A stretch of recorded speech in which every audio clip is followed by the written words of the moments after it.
बिस्मिल्लाहिर्रहमानिर्रहीम। अस्सलाम वालेकुम। पीवीटी न्यूज़ एचडी के साथ मैं हूं सोहेल चौधरी। नजर डालेंगे आज की अहम खबरों पर।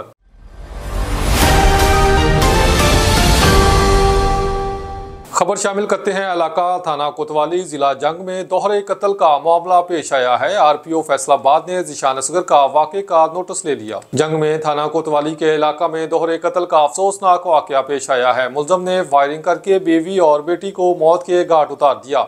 मुलजम मौका से गिरफ्तार कर लिया गया। आपको आगाह करते चलें कि घरेलू नाचाकी पर संगदिल बाप ने बीवी और हाफिज कुरान बेटी को फायरिंग करके हलाक कर दिया। अफसोसनाक वाक़या जंग के इलाका बस्ती हरमलपुर में पेश आया। मुलजम मौका पर गिरफ्तार कर लिया गया। आरपीओ फैसलाबाद ज़ीशान असगर ने डीपीओ जंग से वाक़े की रिपोर्ट तलब कर ली। तर्जमान पुलिस के मुताबिक मुलजम हुसैन ने बीवी और बेटी का कत्ल किया।